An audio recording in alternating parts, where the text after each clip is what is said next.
송국근의 헌술 31번째 자리입니다. 내년 총선이 1년 남았죠. 내년 총선에서 지역구 240석, 비례대표까지 포함해서 260석을 차지하겠다. 우리 국회의원 정수가 300명이죠. 그러니까 80%가 넘는 의석을 차지하겠다. 더불어민주당 이해찬 대표가 어제 한 말입니다. 물론 원외 지역위원장 회의에서 좀 지역위원장들을, 원외에 있는 지역위원장들을 독려하는 그런 말이기는 했죠. 그렇지만 어쨌든 원외 지역위원장 125명 전부 당선되고 기존의 더불어민주당 현역위원 115석 다 합치면은 민주당이 240석이 되고, 지역구에서 거기다가 비례대표까지 합치면은 260석을 차지할 수 있다, 이렇게 이야기를 했습니다. 전체 의석이 300석인데 그 가운데 86%를 가져가겠다는 목표죠. 자, 근거는 이렇게 됐습니다. 작년 지방선거 합성입니다. 작년 지방선거에서 강력단체장, 그러니까 시도지사를 기준으로 하면은 전체 17개 중에서 14개를 민주당이 싹쓸이를 했죠. 대구의 권영진, 경북의 이철우, 한국당 소속입니다. 두 사람 빼고 또 제주도에 무소속으로 출마했죠.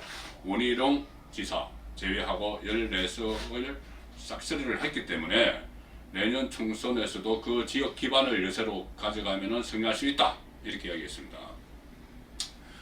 그리고 영남에서도 지금 총선에서 대구와 경북을 빼더라도 부산, 울산, 경남은 상당수 의석을 차지할 수 있다는 생각입니다. 지방선거에서도 이겼으니까요. 그리고 그것을 기초로 해서 또 다른 선거 승리를 위한, 압승을 위한 전략도 세운 것 같습니다. 이 선거 전략은 크게 보면은 두 가지죠. 하나는 공약, 또 하나는 인물입니다. 현재 공약 부분에서는 일종의 예산 포주기를 하고 있는 거 아니냐, 그런 지적이 나오고 있죠. 집권 여당이 어떻게 보면 프리미엄입니다. 민주당이 지난 2월 달부터 전국 17개 시도를 돌면서 예산 정책 협의회, 이것을 진행을 하고 있습니다. 이 예산 정책 협의회에서는 주로 상의하는 내용이 뭐냐면은 각 지방자치단체가 우리 지역에는 이런 사업이 필요하니까는 이것을 좀 여당에서 정부에서 추진을 해달라. 그러니까 여당이 중심이 돼서 정부에 건의를 해서 추진을 해달라. 이런 사업들을 쭉 건의를 하는 겁니다. 그러니까 이것이 그렇게 되면 가급적 들어주겠다, 이런 이야기를 하게 되죠. 당 입장에서, 중앙당 입장에서. 그렇게 되면 결국은 총선 1년 앞두고 선심성 예산 편성이 이루어지는 거 아니냐, 그런 지적이 나올 수 있는 거죠. 현재 보면은 시도 투어를 하면서 여당 지도부가 시도 투어를 하면서 총 410개 사업, 410개 사업을 접수를 했습니다. 여기에 들어갈 예산은 무려 134조 원입니다. 물론 여기서 또 뭐 국가 예산이 다 들어가는 것은 아니고 지방비가 들어가는 사업도 있고 또 민간 자본이 들어가는 사업도 있죠. 그 사업을 빼더라도 국고 92조 원이 필요한 사업들입니다. 물론 이것이 다 반영된다는 것은 아니고 처리내겠지만 어쨌든 총선을 앞두고 이 재정이 상당히 투입될 가능성이 높은 겁니다.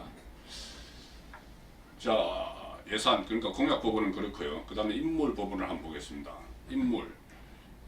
지금 이번 총선을 통해서 아마도 촛불 민심을 상징을 하는 친문재인계 인사들이 대거 공천을 받을 가능성이 높아졌다. 그러니까는 현재 민주당의 중진 그룹 중에서는 또 비문이나 또 친노무현 계열이 맞습니다. 물론 친노무현, 친문재인 계열은 같은 계열이라고도 볼 수 있지만 현재 문재인 대통령이 현직 대통령으로서 국정을 운영하는 데는 또 약간의 미미한 차이가 있습니다. 그렇기 때문에 이번 총선을 통해서 비문이나 또는 친노 계열 중진들을 상당히 좀 찍어내는 공천을 하지 않겠느냐, 그런 분석들이 나오고 있습니다. 실제로 민주당의 총선 공천제도 기획단이라는 게 있는데 이 기획단에서 공천 기준을 발표를 하면서 정치 신인에게는 10% 가산점을 주기로 했습니다. 그리고 또 현역 국회의원은 원칙적으로 경선에 붙인다, 이렇게 했죠. 그렇게 되면은 아무래도 신인, 그 중에서도 친문 신인들이 대거 투입될 가능성이 높아졌습니다.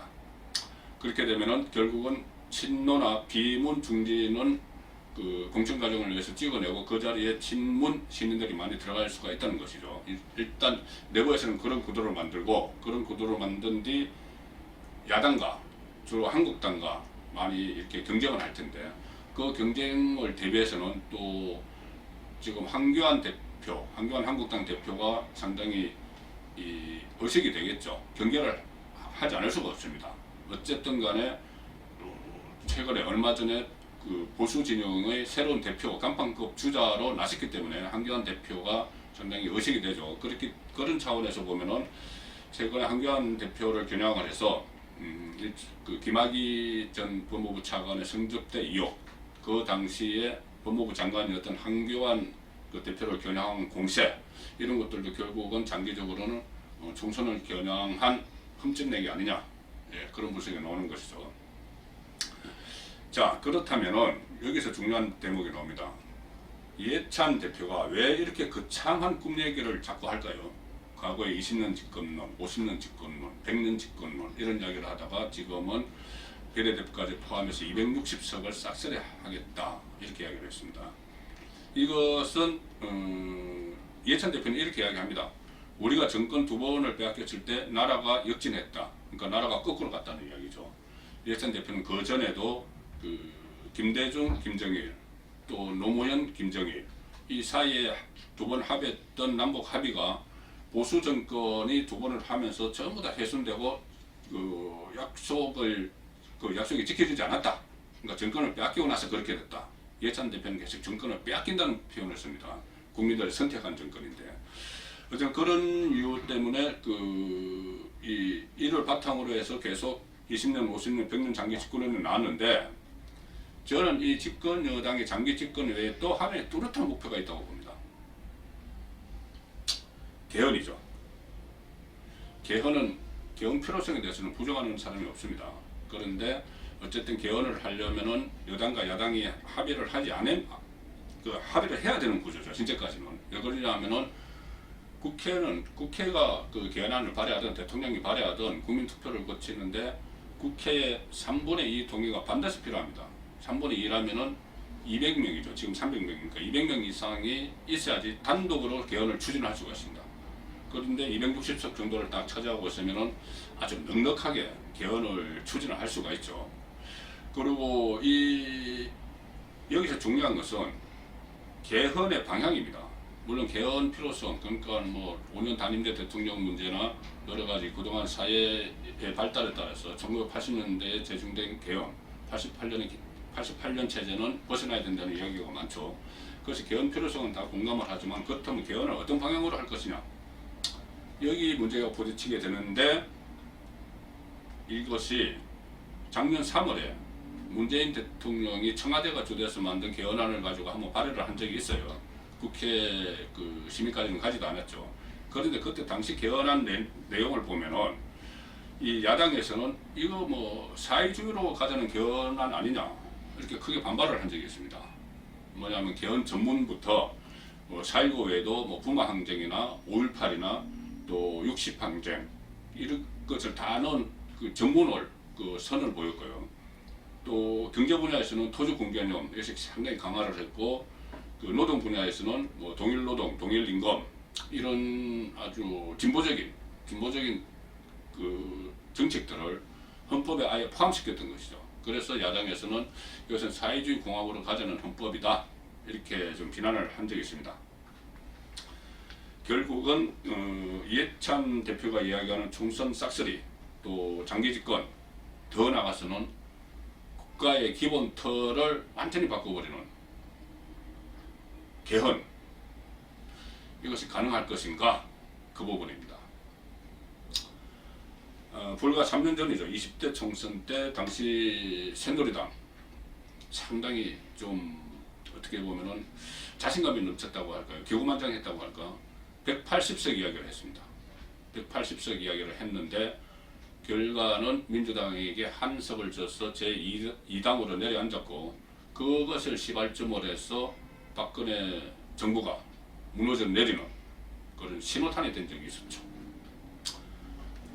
물론 그런 전철을 올 가능성이 있다는 이야기는 아니지만 어쨌든 그 어떤 정권이 좀 오만하면은 그 뜻하는 목표를 달성하기는 그만큼 더 어려워진다. 이 말씀을 드리고 싶을 겁니다. 송국근의 혼술이었습니다.